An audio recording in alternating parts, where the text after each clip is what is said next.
할렐루야. 우리 예배 분들과 잠시 인사 나누도록 하겠습니다.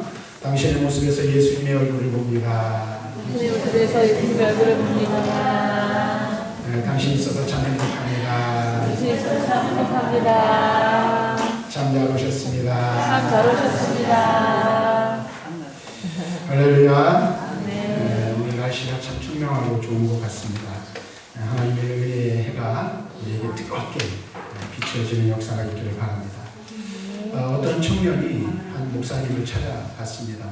그리고 그 목사님에게 다음과 같은 질문을 던졌습니다. 목사님, 하나님은 정말로 살아 계십니까? 이렇게 말하면서 그 뒤에 이렇게 말했습니다.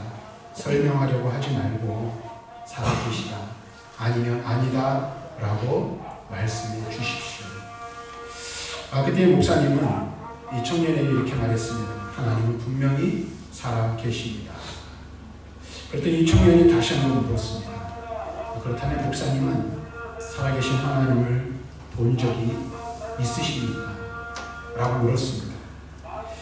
그때 목사님은 어떻게 대답했을까요? 이렇게 대답을 했습니다. 나는 하나님을 본 적이 없습니다. 그러나 매일 하나님이 나와 함께 하심을 느끼고 그분의 인도를 받고 그분이 행하시는 일로 인하여 나는 날마다 놀라고 있습니다. 이 이야기를 들은 청년은 그때 목사님, 저도 목사님이 믿는 하나님을 믿고 싶습니다. 무엇을 어떻게 믿어야 하는지 가르쳐 주시기를 바랍니다. 라고 이야기를 했다고 합니다. 만약 누군가가 여러분에게 찾아와서 이처럼 믿음에 대하여 물어본다면 여러분은 어떻게 대답을 하시겠습니까?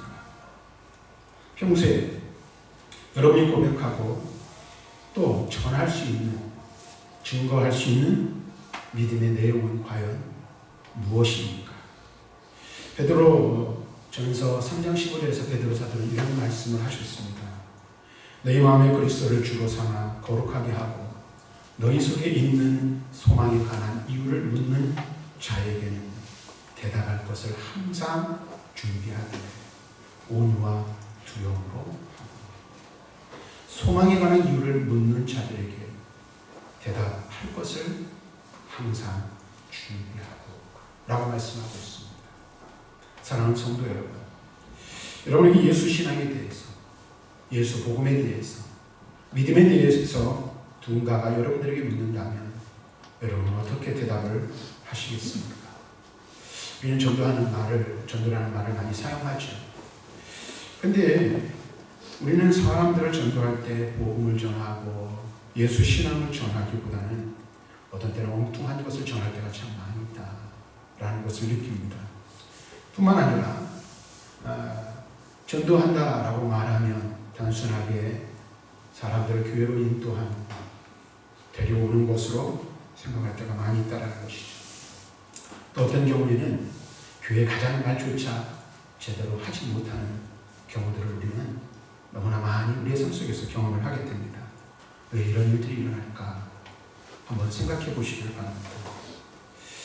사람들은 예수 그리스도의 복음을 증거하는 이 일을 두려워하기까지 합니다. 왜 그럴까요?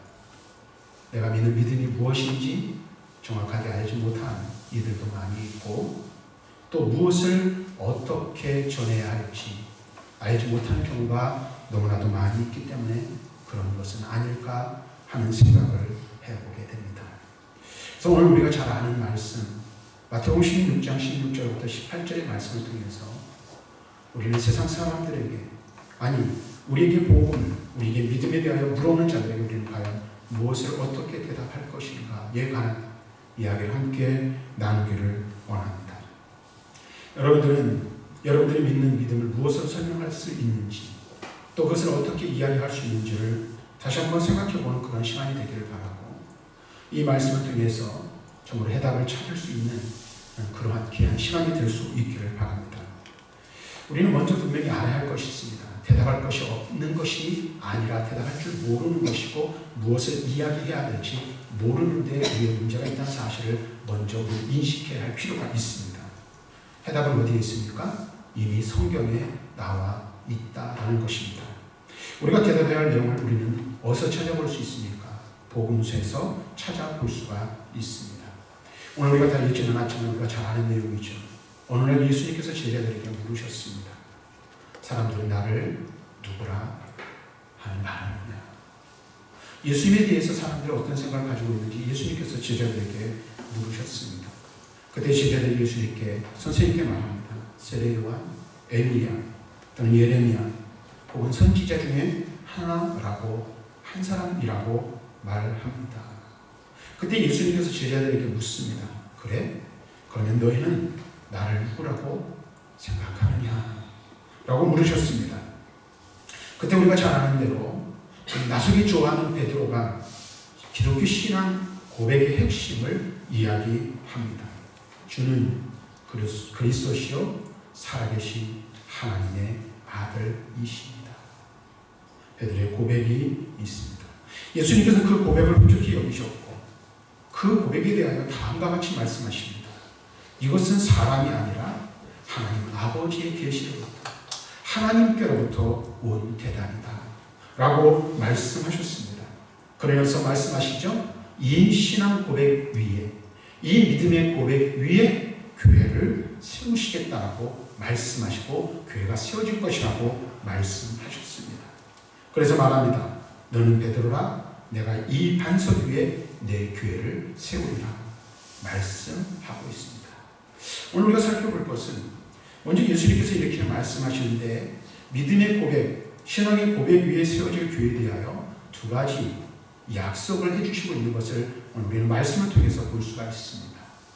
먼저 이것을 우리가 살펴봐야 할 이유는 우리가 교회를 이루고 믿음 생활을 하는데 우리가 가지고 있는 이 믿음의 능력이 어떠한지 이 믿음을 통해서 우리 주 예수 그리스도께서 우리가 가진 이 믿음으로 말미암아 우리에게 주신 약속이 어떠한지를 우리는 먼저 알 필요가 있다라는 것입니다. 다시 말하면 먼저 결론부터 말씀드리면 우리가 가지고 있는 이 믿음이 하찮은 것 혹은 가볍게 취급해도 될 것 별것 아닌 그런 것들이 그런 종류의 것이 아니라는 사실을 여러분들이 먼저 알 필요가 있다는 것이죠. 세상 사람들의 말을 빌려서 얘기하면 좀 이렇게 표현하면 경박할지 모르지만 좀 이렇게 표현하고 싶어요. 우리가 가지고 있는 이 믿음은요 고급진 거예요. 고급진 거예요. 근데 사람들이 생각할 때 어떻습니까? 내가 믿는 이 믿음을 소홀히 여기고 이 믿음을 하찮은 것 취급하고 별것 없는 가치 없는 것으로 여겨버리는 거예요. 사실 그래서 어떤 사람들은 우리가 복음을 이야기하고 믿음이라는 것을 우리가 전하고자 할 때에 그것에 대해서 부끄럽게 여기는 것이죠. 그래서 바울도 물론 이제 바울의 그 이야기가 복음의 능력에 대해서 얘기하지만 뭐라고 말해요? 로마서 1장 16절에서 내가 복음을 부끄러워하지 않냐면 이 복음은 모든 믿는 자들에게 구원을 주시는 하나님의 능력이 됨이라고 고백하고 있습니다. 이 말씀을 뒤집어 생각해 보면 뭐예요? 복음에 대해서 부끄럽게 여기는 사람이 있다는 거예요. 복음의 능력에 대해서 제대로 된 가치를 알지 못하고 믿음의 가치를 온전하게 알지 못해서 그것을 부끄러운 것으로 하찮은 것으로 별것 아닌 것으로 여기는 이들이 과거에도 현재도 존재하고 있다는 것입니다. 오늘 뒤에서도 말씀드리겠습니다만 이 교회가 쇠퇴해지고 능력을 상실하는 이유가 여러분 뭐라고 생각합니까?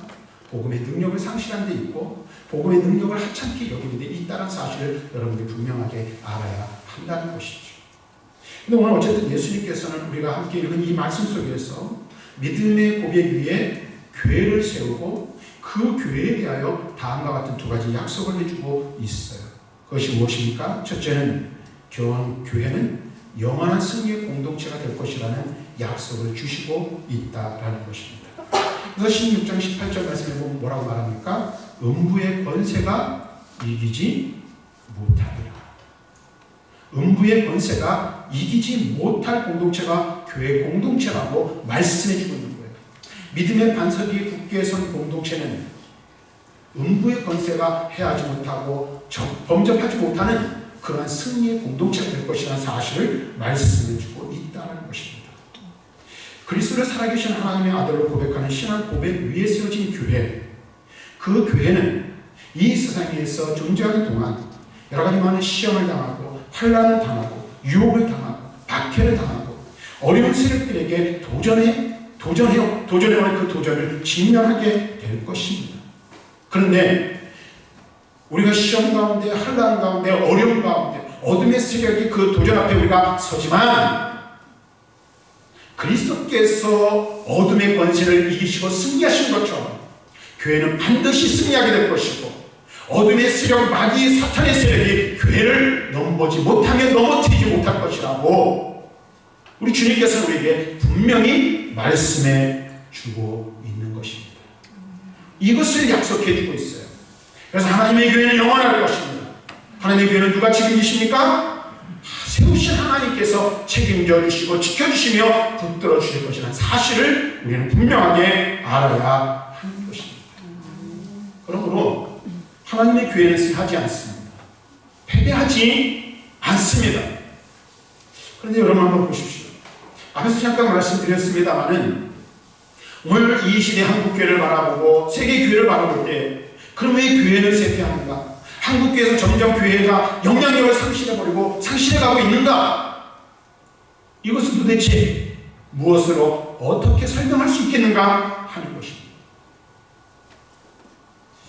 저는 이것을 이렇게 말씀드릴 수 있을 것 같아요.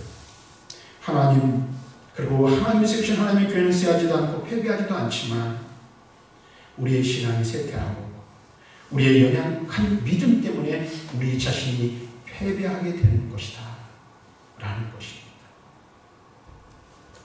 교회를 이루고 있는 교회 구성원들의 모습을 한번 살펴보십시오. 아니, 다른 사람들을 이야기하기 전에 내 자신을 한번 돌이켜볼 수 있고 돌아볼 수 있는, 살필 수 있는 은혜가 여러분들에게 있기를 바랍니다. 하나님 앞에서 나의 믿음이 온전한가? 내가 정말로 주님만을 붙들고 주님만을 의지하는 절대 신앙을 가지고 살아가고 있는가? 복음만이 전부이며 예수 그리스도를 신앙하고 믿는 그 믿음만이 내 삶의 전부라는 믿음의 고백 위에서 내가 신앙생활을 하고 있는지 한번 살펴보시기를 바랍니다. 나는 온전한 믿음 위에 서서 정말로 주님이 원하시고 주님이 기뻐하시는 모습을 가지고 살아가고 있는가? 우리 자신을 돌아볼 수 있어야 한다라는 것입니다. 우리의 연약한 믿음 때문에, 아니 우리의 믿음 없음 때문에 교회가 능력을 상실해가고 있다는 거예요. 정확하게 말하면 교회가 능력을 상실하는 것이 아니라 교회의 구성원인 우리의 믿음이 능력을 상실해가고 있다는 사실을 우리는 분명히 깨달아야 하는 거예요. 그래서 저는 그 해답이 어디에 있습니까? 우리의 믿음이 회복되고 우리의 심령이 살아나면 우리 교회는 강한 교회, 쇠하지 않는 교회의 역사를 이어갈 수 있다는 사실을 우리는 분명히 알아야 할 줄로 믿습니다. 그래서 저와 여러분들이 오늘 이 시대 속에서 정말로 그리스도인으로 기도하며 살아갈 때 무엇을 위해서 기도해야 합니까? 하나님, 나의 믿음이 온전해지게 하여 주옵소서. 나의 믿음이 하나님 앞에서 바른 믿음이 되게 하여 주시옵소서. 우리 교회 구성한 모든 성도들이 온전한 믿음의 반석 위에 붙게서는 성도들이 되기를 위해서 기도해야 할 줄로 믿습니다. 믿음이 회복되기를 위해서 여러분들이 힘을 다하고 최선을 다해야 할 줄로 믿습니다. 사실 그래요. 이런 이야기들을 우리가 하면 누군가를 탓하기가 쉽잖아요. 그렇죠? 그런데 누군가를 탓하기 전에 어떻게 해요? 먼저 자신을 살피고 자신을 돌아보는 은혜가 있어야 할 줄로 믿습니다. 오늘 저와 여러분들이 믿음의 반석 위에 굳게 서는 성도들이 되고 또 우리 교회가 그런 교회가 되기를 주님의 이름으로 간절히 축원합니다. 두 번째는 영원한 권세의 공동체가 될 것이라고 우리 주님께서 약속해주고 있는 것을 볼 수가 있어요. 굉장히 중요한 건데요. 19절 말씀 보면 이렇게 말합니다. 내가 천국 열쇠를 너에게 주리니 내가 땅에서 무엇이든지 내면 하늘에서도 내릴 것이요 내가 땅에서 무엇이든지 풀면 하늘에서도 풀리리라. 여러분 보십시오. 교회에게 주어진 아주 중요한 권세. 근데 이제 이 어떤 데서는 이것을 잘못 오해하여서 교회 왕을 세우고 그다음에 그 왕이 이 천국의 열쇠를 가지고 있어서 그 권세를 사용한다라고 이야기하는 교회가 있죠. 잘못된 겁니다. 그래서 무엇을 말하는 걸까요? 교회는 바른 신앙 고백 위에 세워지고 그리고 그 고백 안에서 그 고백으로 인해 자라나고 계승되고 영원한 권세를 누린다는 거예요. 더 정확하고 더 중요한 것은 이런 거예요. 교회를 통해 하나님께서는 영원 구원하시기를 기뻐하시고 그 일을 행하신다는 거예요. 교회를 통해서. 여러분 한번 생각을 해보십시오.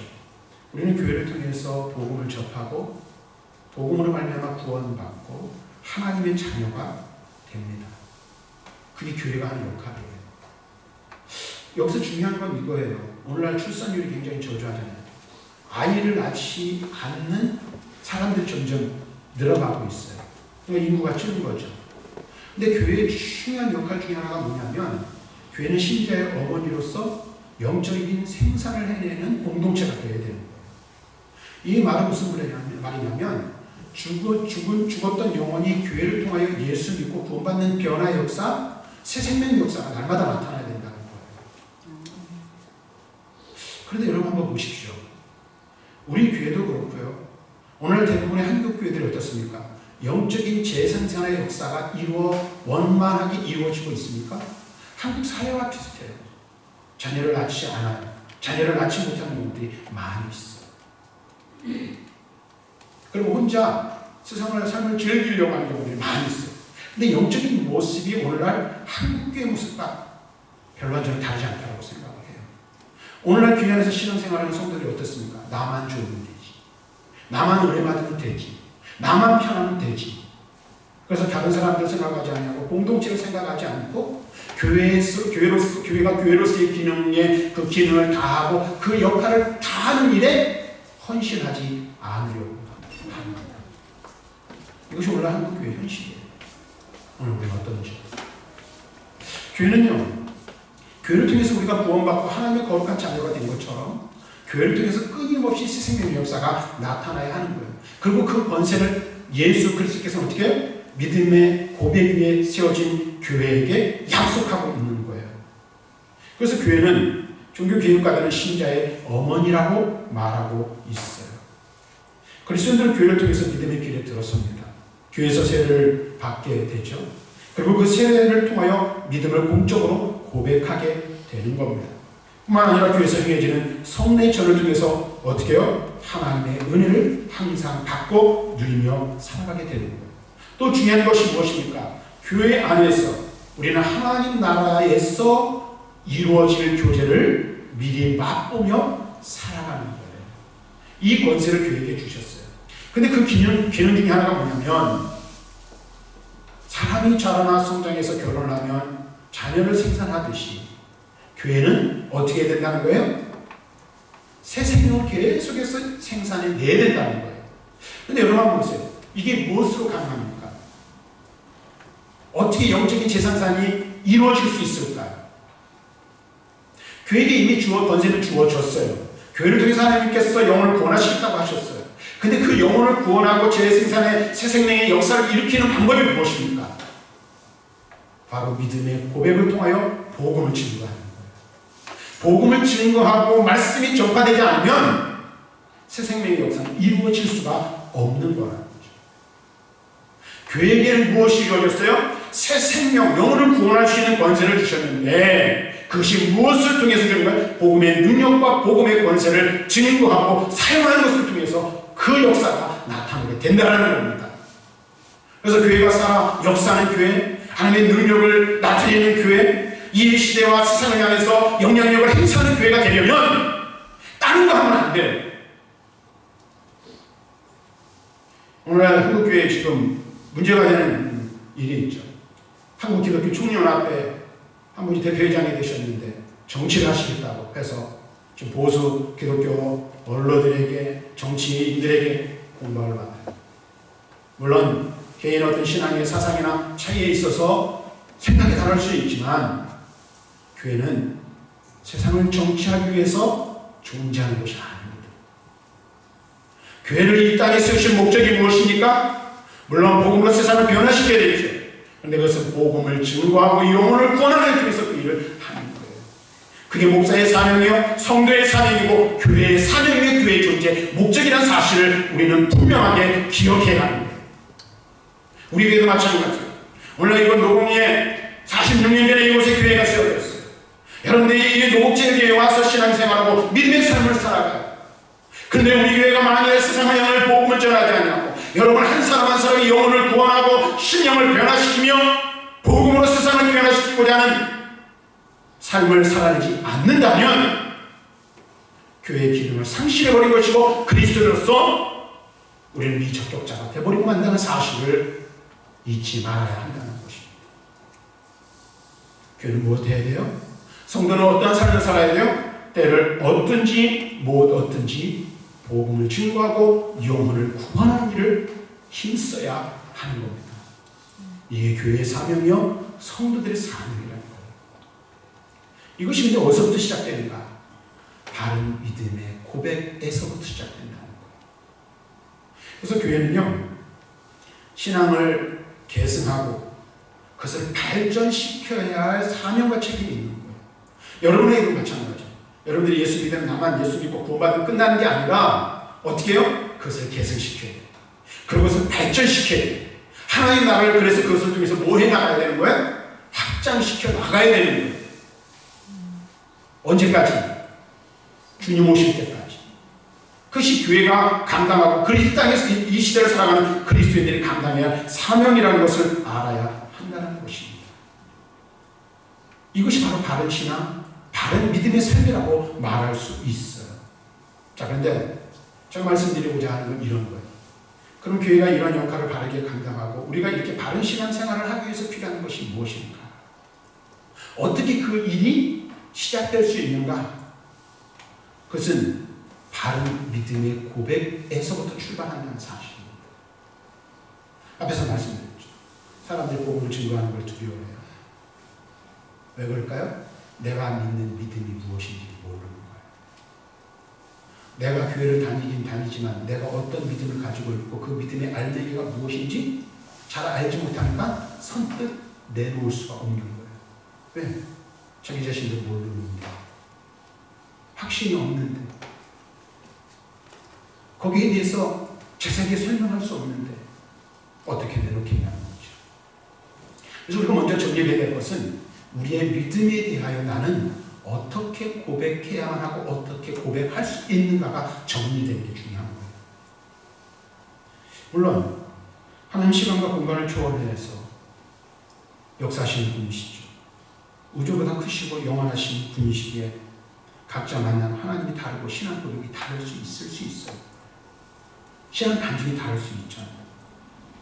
그래서 종종 기독교 신앙이 왜곡되어 전달되어지는 경우들도 보게 되고 복음의 내용이 개인의 주관적인 신앙의 그 관에 따라서 변질되어지는 경우들도 보게 돼요.